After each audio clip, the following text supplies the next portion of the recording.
Greetings, students. I want to talk a little bit in this video about the black paper and the two black discussions that we had. First, the fun thing. Let's do the discussion. So the first question I asked you was, basically this: if the black results hold, should we be more or less concerned about income inequality? And almost all of you said, very, very definitely, that if blacks results hold, you'd be more concerned about income inequality. I'm going to give you a reason to think that maybe you should be less concerned with income inequality, and so I'm going to make some assumptions, and I'm going to, so think through this with me. So, let's say that we have a situation where the difference between a so-called good school and a so-called bad school is that kids who go to good schools, holding all else constant, earn $100,000 more in their life than kids that go to bad schools, again, holding all else constant. And let's say that parents know this, and with those assumptions, you might expect that parents would be willing to pay $100,000 more for a house in a so-called good school district. Okay, think about it. It's just straight economics, straight finance. You should be willing to pay up to $100,000 for something that benefits you $100,000. So if that future stream of income for somebody's children gets capitalized into the home value, and people pay more for homes in order to get that future benefit for their kids, then maybe this actually means we should be less concerned with income inequality. Again, a lot of assumptions there, but just a counterpoint to what most of you said, and thinking through things like that might help you think a little bit like an economist. We'll circle back around to that in a second. The second discussion that we had was basically this: what evidence could you look for that would strengthen or make more robust blacks' results? And a lot of you said a lot of really, really good things. There's no right or wrong answer to this question, because there's potentially a lot of things that you might be able to use to sort of see if parents are willing to pay more for houses in school districts that they perceive to be better. Here's my suggestion though.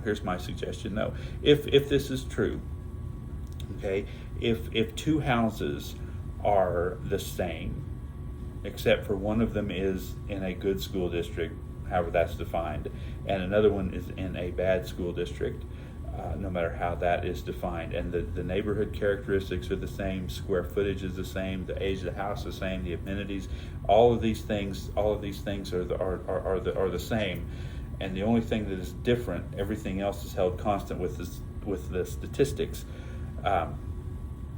Then what you should, and what you see is that holding all of these characteristics of homes and neighborhoods constant, all right, you have this school effect where houses in better school districts are worth more.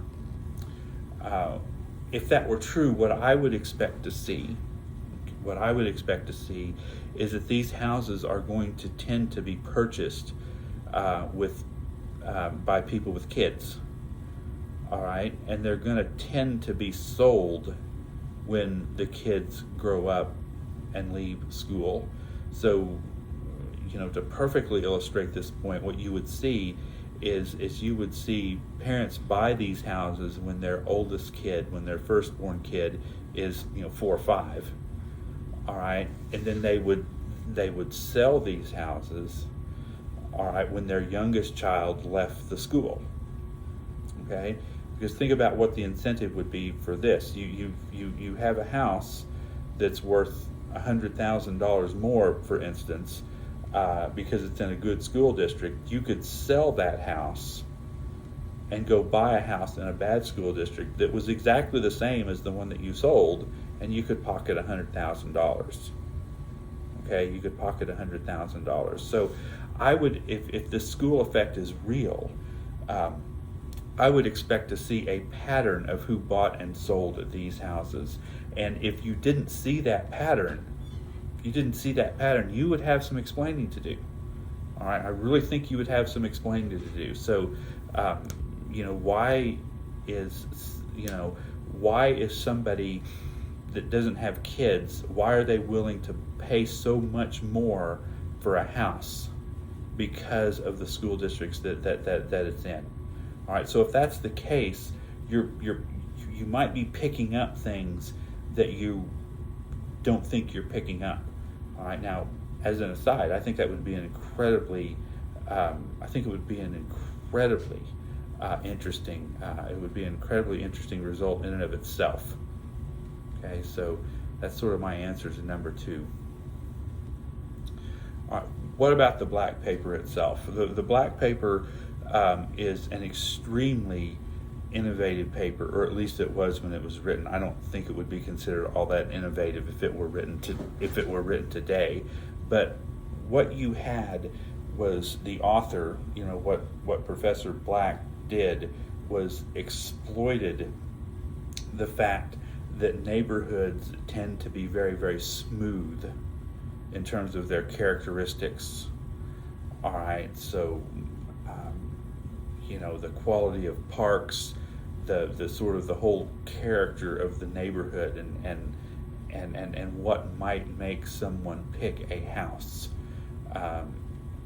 in one place instead of picking a different house in a different place. A lot of those features are really, really smooth. They don't change abruptly often, but school district lines are abrupt. All right, so hypothetically, you could have a neighborhood that was a group of 500 houses or whatever, and all these houses are very, very similar in terms of age, size. The neighbors are the same. The parks are the same.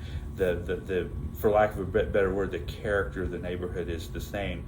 But you have this line in the middle of this neighborhood, and kids on one side of the line go to one school district, and kids on the other side of the line go to a different school district. Well, if those two school districts are different in some measurable way, then you ought to be able to pick that up in home values. All right, that's what Black's hypothesis basically was. And the fact that neighborhoods are smooth, she was hoping that would do a lot of the heavy statistical lifting for her.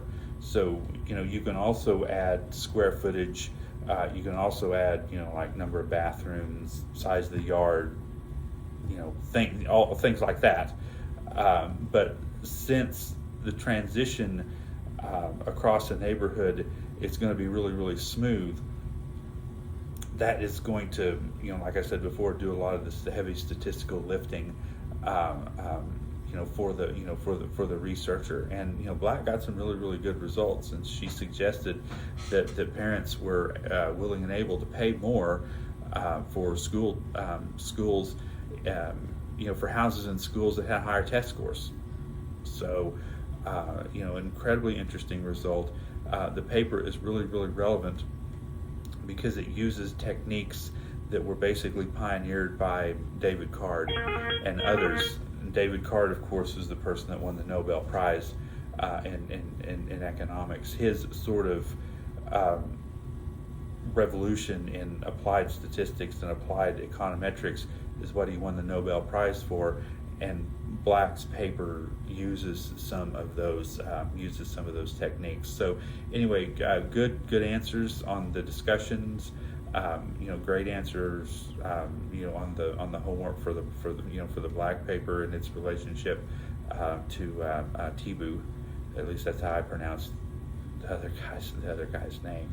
So thanks a lot for your attention. I'll talk to you later.